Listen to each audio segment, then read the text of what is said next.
Joekskapel Krom door de Bocht heeft dit jaar wat te vieren.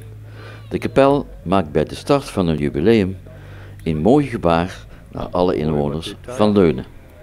Wij bestaan 11 jaar dit jaar en ja, daar wilden we toch graag wat rugbaarheid aan geven en we wilden daar toch bij stilstaan.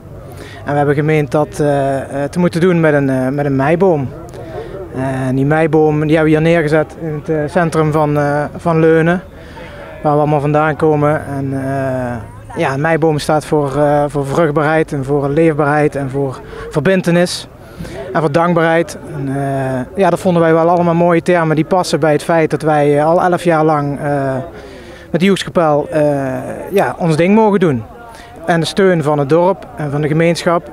En daar zijn we dankbaar voor en dat willen we graag laten zien.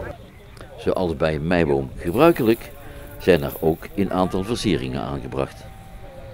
Ja, nou, blauw is onze eerste kleur van de kapel. Eigenlijk te maken met onze jassen. De eerste kleding die we als kapel hadden was blauw. Ik denk de goedkoopste stof die er was, ik weet het niet. Maar blauw-wit is daarmee een beetje de kleur gebleven ook. In alle kleren en ja, als we ludieke acties hebben, dan komen we terug.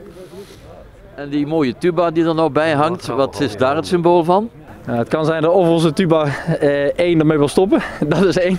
Maar we wilden vooral ook duidelijk maken dat het een boom van de kapel was. En, nou goed, we doen nooit lang met een instrument. Ja, onze verzekering is er niet blij mee, maar deze is afgeschreven en die mag er nog 6 weken hangen tot we hem feestelijk omlaag halen. En dat neerhalen, wanneer gaat dat gebeuren? Zaterdag 16 juni om 7 uur. Dan gaan we hem feestelijk neerhalen. Hij staat dus ja, een paar maanden staat hij hier. En dan 16 juni halen we hem neer met wat muziek.